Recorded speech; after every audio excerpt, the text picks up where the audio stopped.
যদি কোনো খবিস থাকে শয়তান থাকে এই এলাকা থেকে জুতার মালা দিয়া গলার মধ্যে জুতার মালা দিয়া জুতার দিয়ে ফিরাইয়া এলাকা সারা করার দরকার। দোয়া ছিল, দোয়া আছে, দোয়া সমাজের মধ্যে থাকবে। কথা বলেন ঠিক কিনা? ঈসা নবী গো, তুমি একটু আল্লাহর কাছে দোয়া করো আখিরি জামানার নবী পর্যন্ত যেন আমাকে পৌঁছাইয়া দেয়। আমি আখিরে জামানার নবীর কদম মোবারকে একটা চুমু দিব। সাপ হইয়া দোয়া করতে কয়। ও বন্ধু, গারে সুরাত কিতাবের মধ্যে এই ঘটনাটা লেখা আছে। ১৫০০ বছর সাপের বয়স হয়েছে।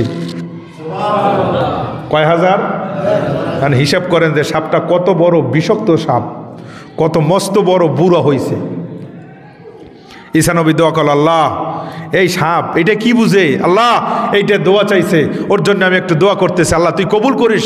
আখিরি জামানাকে না দেখাইয়া, আখিরি জামানার নবীকে না দেখাইয়া এই সাপটার মরণ তুমি দিও না।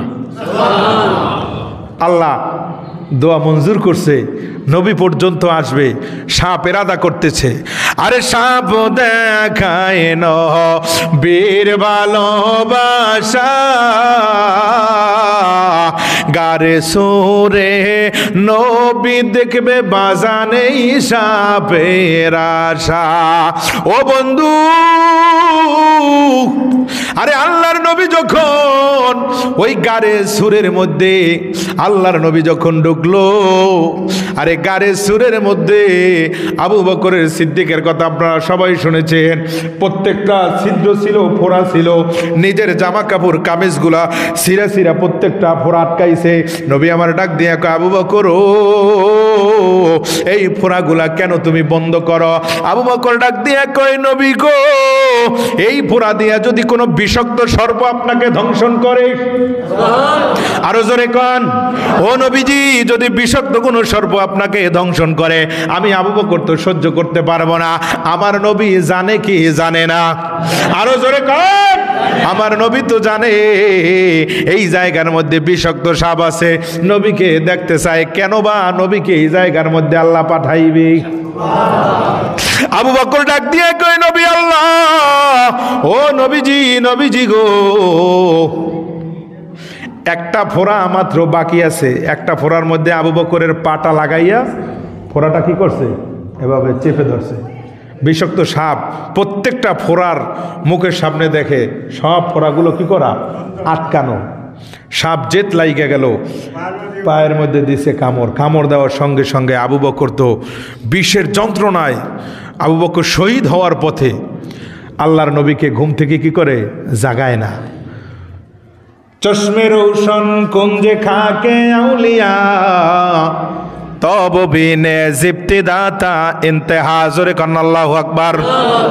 চশমে রোশন কুঞ্জে খাকে আউলিয়া তব বিনে জিপ্তিদাতা ইন্তেহা। আমার আব্বারা যখন হযরত সাইয়্যিদিনা আবু বকর সিদ্দিক রাদিয়াল্লাহু তাআলা আনহুর চশমা মানে চক্ষু ধরার থেকে যখন দুইটা ফোঁটা পানি আল্লাহর নবীর চেহারা মুবারকের মধ্যে পড়ছে, আরো জোরে কন, নবীর চেহারা মুবারকের মধ্যে যখন পানি মুবারক পড়লো, আবু বকরের চোখের পানি আস্তে কইরা নবী চক্ষু মুবারক খুইলা কয়, আবু বকর কি হয়েছে রে? বলে, হুজুর তেমন কিছু হয় নাই, তোমার চক্ষুগুলো এভাবে নীল হয়ে গেল কেন? তোমার শরীরের মধ্যে এরকমের নীল বর্ণ ধারণ করলো, কি ব্যাপার কি? হুজুর কি জানো রে, আমাকে আঘাত করেছে হুজুর, এত বিশ্বের যন্ত্রণা, বিশ্বের যন্ত্রণার কারণে আমার পুরো শরীরটা অবশ হয়ে গেছে। নবী গো, ইয়া রাসূলুল্লাহ, বিশ্বের যন্ত্রণা সহ্য করা বড় কঠিন। নবী আমার ডাক দিয়ে কয়, আবু বকর রে, নবীর প্রেম কত কঠিন আজকে হৃদয়ের মধ্যে ধারণ কইরা যাও রে আমার বাবা বন্ধুরা। আল্লাহ নবী ডাক দিয়া কয়, আবু বকর তোমাকে সাপে কেটেছে, তুমি আমাকে আগে বলো নাই কেন? আবু বকর ডাক দিয়ে কয়, নবী গো, এই আবু বকরের যদি পরানো চলে যাইতো, আবু বকর একটা সেকেন্ডের জন্য আপনার ঘুম ডিস্টার্ব করতো না। নবীজি বিষাক্ত সর্প আমার সবল মেরেছে। আল্লাহর নবী এবার ডাক দিয়া কয়, এই গর্তের মধ্যে কে আছো? আমি নবী ডাকছি, আমার কাছে চলে আসো।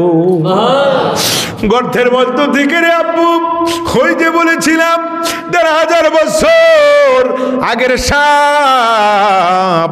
গর্তর মুখ দিক থেকে আস্তে আস্তে করে মাথাটা এমন ভাবে একবারে নিচু কইরা মনে হচ্ছে যেন কাবু হয়ে গেছে। নবীজির কদমের কিনারায় আইসা আবু বকর কয়, নবী গো,